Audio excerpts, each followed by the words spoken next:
Baik, Assalamualaikum warahmatullahi wabarakatuh. Perkenalkan, nama saya Heru Maulana dengan NIM 4319026. Di sini saya ingin memenuhi tugas tes saya dalam mata kuliah Komunikasi dalam Al-Quran. Baiklah, langsung saja. Di sini saya ingin menjelaskan materi yang berjudul Media Komunikasi dalam Al-Quran. Baik, yang pertama sekali yang harus kita ketahui yaitu pengertian dari media komunikasi itu sendiri. Media komunikasi adalah semua sarana yang dipergunakan untuk memproduksi, mereproduksi, mendistribusikan, menyebarkan hingga menyampaikan informasi itu sendiri.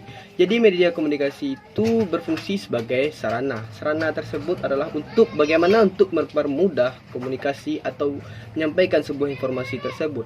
Bisa kita ambil sebuah contoh yaitu media komunikasi itu seperti televisi, radio, surat kabar dan lain sebagainya. Itu adalah termasuk media komunikasi. Selanjutnya yaitu media komunikasi dalam Al-Quran ada 4. Yang pertama yaitu komunikasi interpersonal, yang kedua komunikasi intrapersonal, yang ketiga komunikasi massa, dan yang keempat komunikasi organisasi. Yang pertama yaitu komunikasi interpersonal. Komunikasi interpersonal adalah komunikasi yang dilakukan antara dua orang atau lebih.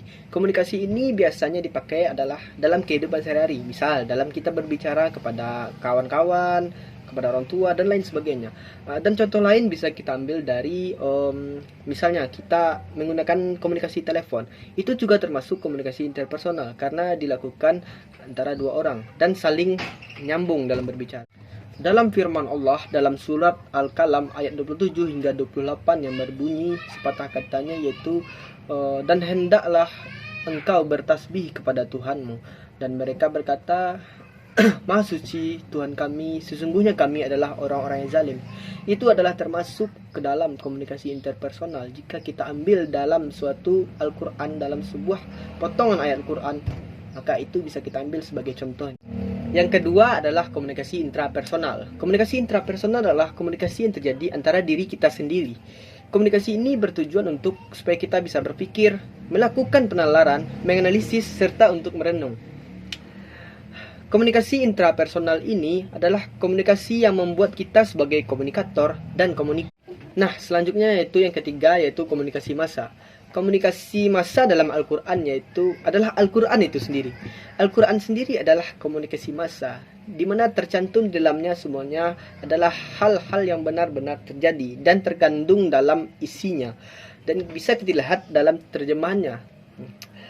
Komunikasi massa yang sebenarnya atau pada umumnya yaitu media cetak, surat kabar, koran, televisi, radio dan sebagainya. Tapi jika kita melihat dalam komunikasi dalam Al-Quran,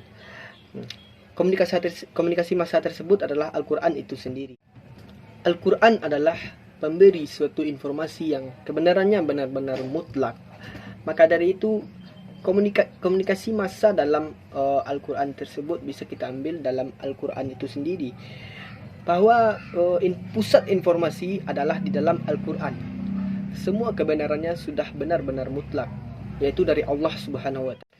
Yang selanjutnya yaitu yang keempat, yaitu komunikasi organisasi.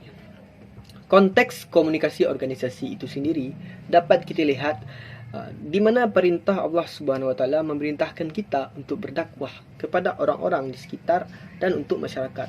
Maka inilah tugas dari lembaga dan organisasi itu sendiri. Dalam firman Allah Subhanahu wa Ta'ala yaitu dalam surat Ali Imran ayat 104 yang berbunyi, dan hendaklah dari sebagian kaum menyeru kepada kebajikan, mengajak kepada yang makruf, dan mencegah kepada dari yang mungkar. Maka dialah orang-orang yang beruntung. Dari sinilah kita dapat menyimpulkan bahwa komunikasi organisasi ini adalah berdakwah secara bersama-sama dan berorganisasi. Baik, mungkin hanya sekian yang dapat saya sampaikan mengenai materi media komunikasi dalam Al-Quran. Sekian, wassalamualaikum warahmatullahi wabarakatuh.